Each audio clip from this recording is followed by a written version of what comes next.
WGAL News 8 Today starts now. Good morning, everyone. Happy Friday. Just 6 days away from Christmas. Who's counting? I'm Regina Ahn. I'm Caitlin Smith, joined by meteorologist Marilyn. Yeah. And it is coming up fast. Yeah, got to get through today, Right. and not a good day to go out and do some shopping, huh? I mean, you're going to be dealing with some winds later today, so I had it marked as fair today. Okay. But right now it is wet out there in most locations. Got a little bit of a break, but we do have a line of pretty strong rain. You can see off to the west moving into Mifflin, Juniata counties, and Franklin County here shortly. With this line, you could experience some damaging wind gusts. Also, you could hear some thunder. And also brief heavy downpours. This is going to continue to push off to the east. Temperatures are very mild right now, as you just saw, in the mid to upper 50s. So it may feel mild as you step out this morning, but when you come home later this evening, it's going to feel much colder. Wind advisory in effect until 1 a.m. and that's because we could see wind gusts close to 50 miles per hour at times. You can see right now 44 mile per hour wind there in Chambersburg, 43 in Harrisburg, 30 in Selinsgrove. Wind gusts today, we may get a little bit of a lull here later this morning after the front pushes through, but then they ramp back up to the 40s, even close to 50 later this afternoon into the evening. Your 12-hour forecast calls for those 50s to drop into the 40s before lunchtime and will continue to fall. We're looking at 30s this afternoon as the kids are coming home from school. So moms, parents, just keep that in mind. It may feel mild out there early, but later when they're coming home, it's going to feel much colder. Send them with the coat anyway. Absolutely, yes. We're going to get hit with everything today. Everything, all seasons. Yeah. Oh my goodness. All right. Yeah. It is 5:02 though on your Friday morning. If you are heading out right now, it's looking good for the majority of the counties. Just take it easy out there because I did see on my drive a good amount of rain, so that could be impacting you on your commute. Right now, the South Bridge here, you can see those wet roads there on I-83 there in Dauphin County, but traffic flowing just fine, no issues there. Here's your outbound drive times for you in Harrisburg to Camp Hill, 5 minutes there, 22 to Carlisle, and a 15-minute drive to Hershey. We'll have another update for you in about 5 minutes.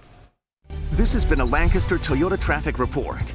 Let's continue to talk about the roads because starting today, the Pennsylvania Turnpike is getting ready for a busy holiday travel period. The Turnpike expects more than 7 million vehicles between today and January 1st. About 675,000 are expected on the Turnpike just today. To put that in perspective, that's over 100,000 more vehicles than your average day on the Turnpike. The commission says all construction and road work, though, will be put on hold through the new year, January 1st, to keep as many lanes open as possible. The commission also says that more personnel will be on that roadway, along with state police, to keep you safe. An e-bike rider was seriously hurt after being hit by a truck in Lancaster. The crash happened at the intersection of Lime and Orange Streets around 10:30 yesterday morning. A white truck hit the bike as it turned, and this is a video caught on camera by a nearby driver. I've been hit about 7 times. We need to do something about these electric bikes in the city. It was bound to happen. And the bike rider was taken to the hospital with life-threatening injuries. Police say the investigation continues and they have not determined who was at fault. Following a grand jury investigation, 2 people are now in prison charged with murdering a man more than 5 years ago in Carlisle and Cumberland County. Paul Laney was shot and killed in July of 2020 inside his car. His passenger, Bashi Bailey, was also shot and taken to the hospital. Court documents say Laney was on a live stream and mocked a homicide from 2016. And in that live stream, they say that Laney shared his exact location, that he was at the Haynes Stackfield American Legion. Well, investigators say one of the suspects, Rashida Mobley, confronted him and then texted and called the other suspect, Warren Bennett II, before meeting him in person. Bennett did wait outside the area of the Legion, in the vicinity of the Legion. The grand jury found that Bennett ultimately approached Laney's vehicle and fired shots from a 9mm handgun into the vehicle with the intent to kill Paul Laney. Mobley and Bennett now face lifetime sentences. Mobley is also charged with lying to the grand jury. A former Lancaster City police officer was sentenced after he was found guilty of raping and sexually assaulting 3 underage girls. 56-year-old Andrew Selby was sentenced yesterday to 22.5 to 57 years in prison. Investigators say Selby sexually assaulted victims of rape cases that he was assigned to while he was an officer in the late 90s. Selby was convicted at trial in June. In handing down the sentence, the judge told Selby that his actions decades ago were, quote, insidious. And the judge went on to say, quote, the violation of the rule of law that you swore to uphold is reprehensible. This morning, we are hearing from concerned residents about a compost fire that is still burning in Penn Township in Lancaster County. That's near Manheim. This started at A&M Compost on December 6th. More than a week later, crews were called back to fight another fire there. The Department of Environmental Protection served A&M a compliance order this week after it said the company failed to keep that fire from restarting. It says A&M now must stop taking any trash or compost. Also work to It just smells like burnt rubbish, like waste. Probably like burnt rubber almost-ish. Yeah, burnt wires maybe. And the Penryn Fire Chief says the fire involved more than 100,000 square feet of compost material. In Lancaster, residents got the chance to meet with the 3 candidates for police chief. The candidates are Easton McDonald coming from Virginia, Mirtha Ramos coming from Georgia, and Brian Wiskowski, the current chief of police in West Lampeter Township. We did speak with the candidates last night about what message they hoped residents walked away with. Being fair, being consistent, being compassionate, both from a leadership standpoint and from a policing standpoint. I would like them to know that I am definitely here to serve them. I want to know what's working for them and what's not working for them. And I want them to know that I'm going to be accessible. I'm here for them. I think I would want them to know that I'm a servant leader and that I focus on mentorship, empowerment, and communication. I emphasize a teamwork philosophy and accountability. Mayor-elect Jamie Arroyo says he plans to pick a new chief shortly after his inauguration.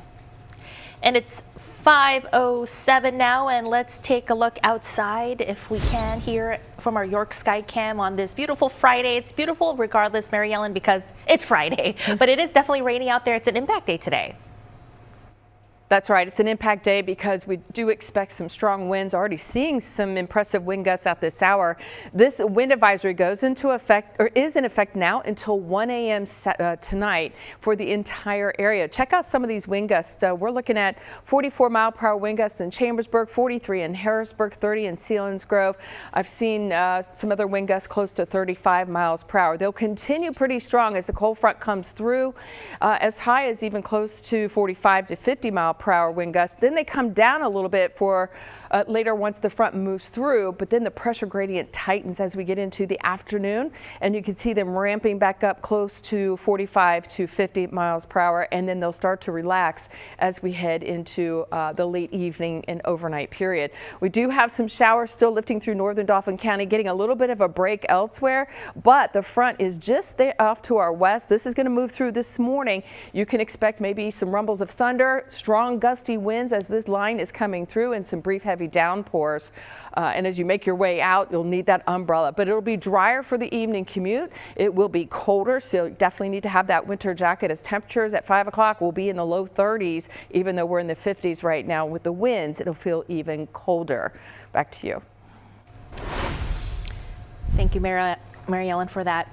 Well, more than 300 children in Dauphin County are in foster care, and for many, there's no one to advocate for them. And to change that, an organization is asking for your help through what it's calling a Giving Tree campaign. News 8's Gabrielle Thomas is joining us live in Lower Paxton Township in Dauphin County with how we can get involved. Good morning, Gabrielle.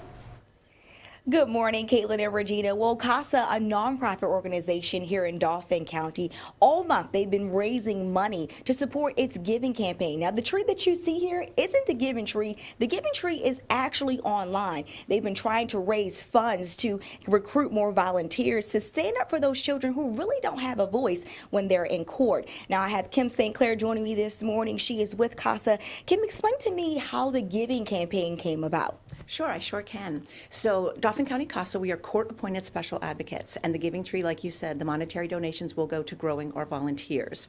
So, Gabrielle, today, I'd like to tell your viewers there are more than 340 children waking up in Dauphin County without a permanent home.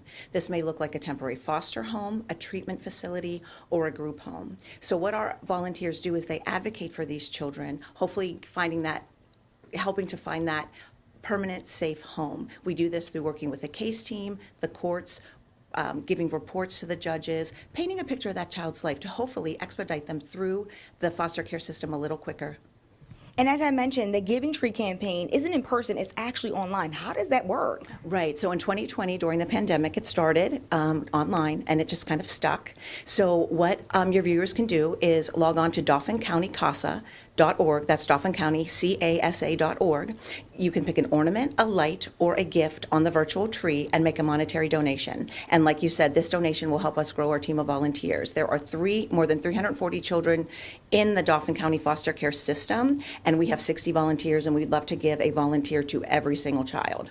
What a great way to help those children in need. Well, if you would like to donate to CASA's Giving Tree campaign, I'll have that link on my Facebook. Reporting live here in Lower Paxton Township, I'm Gabrielle Thomas, WGAL News 8. It is sad to think about all those children, right? Especially around the Christmas season, you definitely want to help as much as you can. All right, Gabrielle, thank you for that. A nonprofit in Cumberland County is hosting a community event this weekend to help raise money for animals in need this holiday season. News 8's Jacob Hunsaker is joining us live with the founder and president of the Cumberland Valley Animal Assistance Program to talk about how you can help there this weekend as well. Good morning, Jacob. Yeah, Caitlin, Regina, good morning to both of you. The Cumberland Valley Animal Assistance Program helps both animals and families throughout the entirety of our region this morning. And so we are joined by Chris Darhauer, who is the president and founder of this event, and really just the entire program, who wants to give us more details about what exactly this event is going to look like today and this weekend. So help us understand here, what can people expect? Yeah, so I mean, it's pretty simple. It's a donation event, right? So I kind of call it like a church offering. We really don't want to know. But as you can see, as you look around the room, we have products from all over the place. Everything's basically new in box, some damaged box stuff.